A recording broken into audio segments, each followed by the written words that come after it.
Hi loves, so welcome to another vlog where I will be undoing my baby's hair. She had stayed with this hair for like 8 weeks. I know it's bad. The pregnancy, the busy schedule and everything is to blame, but still I was really trying to make it cute. If you can see from the video, there is that Spitz bottle where I was routinely applying her on the scalp together with the Chebe hair butter to make sure that even with the long stay, the hair still maintains health and it's still not prone to breakages. And of course, I did apply some before I started the undoing so that it will be easier and it will be less painful.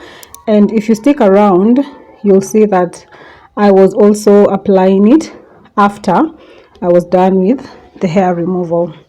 So I also want to talk about why your hair is not growing, because one of the things that I have been getting a lot in my DMs, but then you guys should follow me on Instagram, on TikTok, on LinkedIn, Mumina Wellness, Lilian Mumina, why is my hair not growing?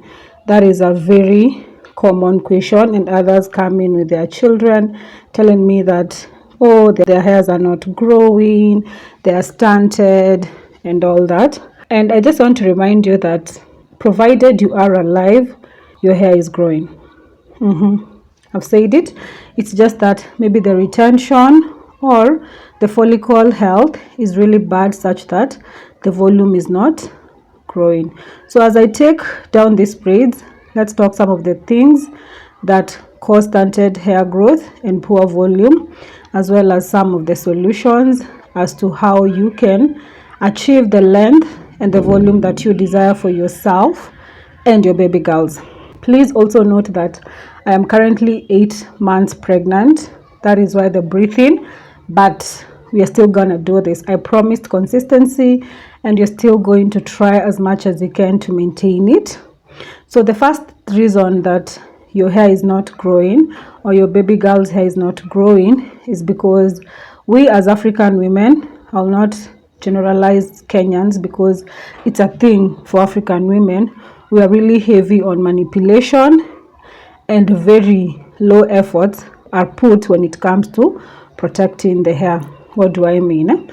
We have normalized coloring, texturizing, chemicalizing, relaxing our hairs, and we've also normalized very tight styling that actually now lead to poor strand health, poor follicle health and all this. And we really are not so heavy on the protection bit, because when you tell someone to invest in good products so that they can take care of their natural hair, I think the colonialism or the mindset that the African hair is not that beautiful, majority of us women are not willing to take care of our hairs. I know I have protective styling, but you need to excuse the fact that I am pregnant, because if I was to comb my hair, it will really look like I am mad, because sometimes I just don't want to touch my head, or I don't want anyone to really touch my head at this particular season in my life. But again, even with the protective styling that I have, I still make sure that my hair has moisture, it has water, and it is well taken care of. So we need to promote protective styles that reduce manipulation and that actually make it easy for us to still take care of our hair even with the styling on. And we need to also understand that when you're gently handling your hair, you preserve the strands, you preserve the follicles, and this will actually now give you the length and the volume that you desire. Are we together? Anyway, the second reason is on poor nutrition, and we need to understand, if not by now, that good hair starts internally. So hair follicles depend on nutrients like protein, iron, zinc, essential fats and vitamins to produce strong strands. And when nutrition is inadequate, whether in adults or in children, hair grows slower, it sheds more, and it appears thin and fragile. I agree that topical products help, yes, but even if you apply my good products and your nutrition is poor, you're not taking care of your protein needs, you're not taking care of your vitamins, your minerals, your energy, you're malnourished, or your child is malnourished, best believe the hair will still be not healthy, and you'll start thinking that my products do not work. So let's try as much as we can to make sure that we are prioritizing nutrition in as much as we are prioritizing hair care. Is that okay? And please, if you have not subscribed, please consider subscribing so that you help us grow this channel to 1,000 subscribers. We are at 500, which is a good achievement, and I know I've slowed down. Maybe that's why the growth is a bit slow, but please, let's grow the page as we grow the baby. Yeah. Anyway, the other point that I want to talk about that is actually causing you to not have good volume and length is lack of preparation or poor preparation before braiding. My phone needs to stop ringing so that I can do this voiceover, because it's not easy talking continuously when you're pregnant. I want to take a break for water, but no, we are going to finish this fast. So we talk about poor preparation before braiding. So many people braid dry, entangled hair, and unfortunately we don't prioritize moisturization. So we need to make sure that before you braid your hair, like hair care starts before braiding. Like even now when you're removing your hair or your baby girl's hair, you need to make sure that you're removing the tangles. As you can see, I have a wide comb, I have a brush, and I have the wooden comb that I am actually using to remove the hair itself, and then the wide blue comb is what I'm trying to remove the tangles. Of course, because it had stayed for 8 weeks, it has some tangling, so of course I'm trying to remove that. And the brush I will use to remove the tiny tangles that will be in her back here, where like the back of her head where it's usually coiled, because her coil pattern actually coils really much if you leave it open. So definitely I will need to remove that gently. And then I have moisture there that I will apply after removing the braid kabisa, and I will apply the chebe butter so that the hair is not dry, because I will not wash it immediately. As I'm doing this video, hair is still not washed. I'm going to wash it today. It's Valentine's, so I'll wash it and we'll make it tomorrow. So we need to prioritize cleaning the scalp, deep moisturizing your hair. You can use moisturizing conditioners like my moisturizing honey conditioner that has honey. Honey is a humectant that actually now helps the hair or the strands to hold in moisture. And then when you apply sealants like my chebe hair butter, now it makes it easier for the hair to hold on moisture and avoid loss. That is very important. Another reason is on the harsh chemical and wrong products. As I've said, you can use products that actually strip your hair moisture, or they might contain harsh ingredients that actually weaken your hair cuticles over time.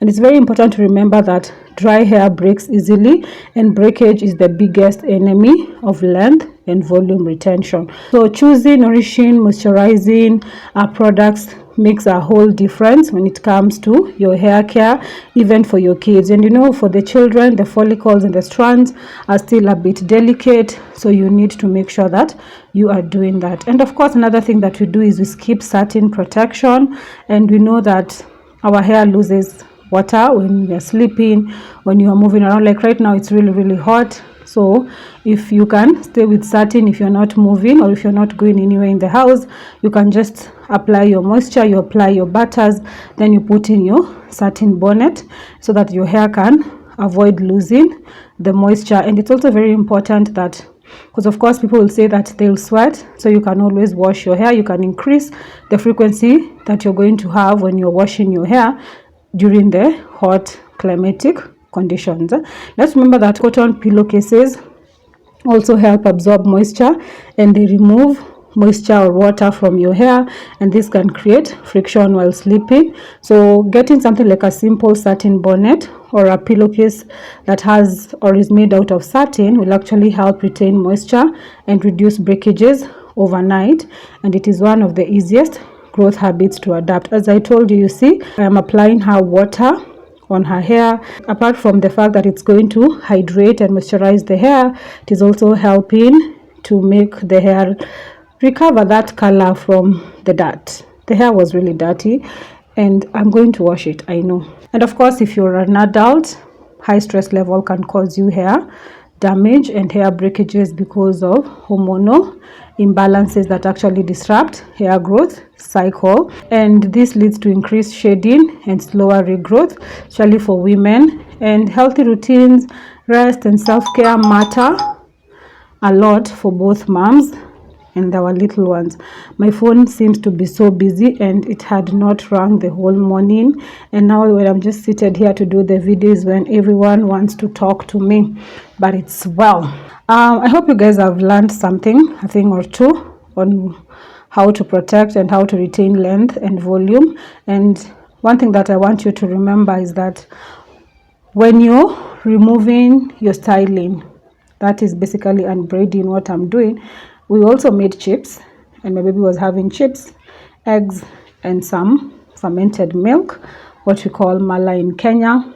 And I also had that after I had done undoing her hair. It was school day, so of course she needed to sleep. It was around 7:38 there, so it is very important. Anyway, that is too much information, but it's also necessary because that is what she's actually doing on the screen. And as I was saying, while it's very important to note that while you're removing your hair or you're styling it, braiding it, that is, you need to focus on moisture, gentle handling, and protection.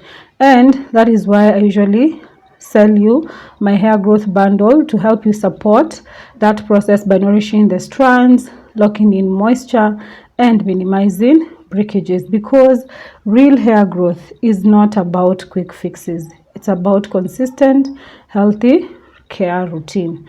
I hope this video helped us understand why your hair might be failing or might not be growing as people say.